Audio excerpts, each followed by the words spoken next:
સમાચાર જૂનાગઢમાંથી કે જ્યાં સુરેન્દ્રનગર જિલ્લાના અધિક કલેક્ટર સામે ફરિયાદ દાખલ થઈ। અધિક કલેક્ટર દર્શના બગલાણી સામે ફરિયાદ દાખલ થઈ છે। કેશોદ પોલીસ સ્ટેશનમાં આરટીઆઈ એક્ટિવિસ્ટે ફરિયાદ નોંધાવી હોવાની વિગત છે। ફરિયાદીને ફોન કરી અપશબ્દો બોલવાનો આરોપ, મુખ્યમંત્રી સ્વાગત કાર્યક્રમમાં રજૂઆત મામલે ધમકી આપી હોવાની વિગત છે। સરકારી વાહનના દુરુપયોગની ફરિયાદ કરી હતી। તો સુરેન્દ્રનગર જિલ્લાના અધિક કલેક્ટર સામે ફરિયાદ દાખલ થઈ છે। અધિક કલેક્ટર સામેની આ ફરિયાદ છે।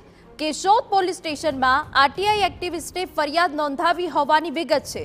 ફરિયાદીને ફોન કરી અપશબ્દ બોલવાનો આરોપ લાગ્યો છે। મુખ્યમંત્રી સ્વાગત કાર્યક્રમમાં રજૂઆત મામલે ધમકી પણ આપી હોવાની વિગત છે। સરકારી વાહનના દુરુપયોગની ફરિયાદ કરી હતી।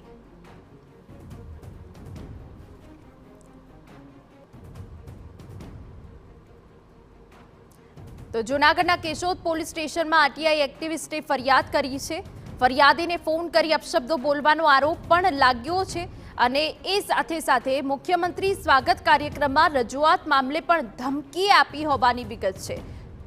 સંવાદદાતા વિજયસિંહ પરમાર વધુ વિગત આપી રહ્યા છે। પૂરી વિગત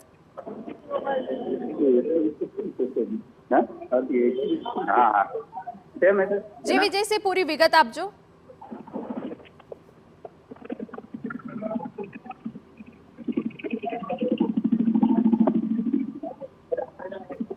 તો સંવાદદાતા વિજયસિંહ વધુ વિગત આપી રહ્યા છે। વિજયસિંહ, શું છે પૂરી વિગત?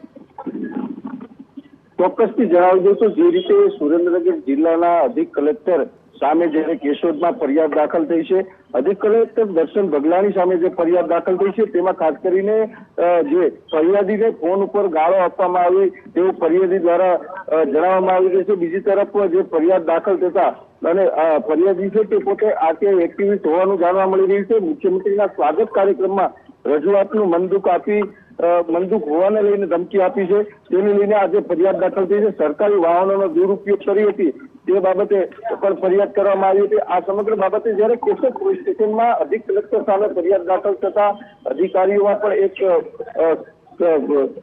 ખાસ કરીને જણાવી દઉં તો એક ક્લાસરૂમ ઓફિસર હોવાના નાતે ફરિયાદ થતી હોય તો ક્યાંક ને ક્યાંક આ જે આરટીઆઈ એક્ટિવિસ્ટ છે તેમને માહિતી એકઠી કરવાની લઈને પણ તેમની સાથે ટેલિફોનિક વાત કરવામાં આવે આવું પ્રાથમિક માહિતી મળી રહી છે। જી બિલકુલ, તો ફરિયાદીને ફોન કરી અપશબ્દો બોલવાનો આરોપ છે।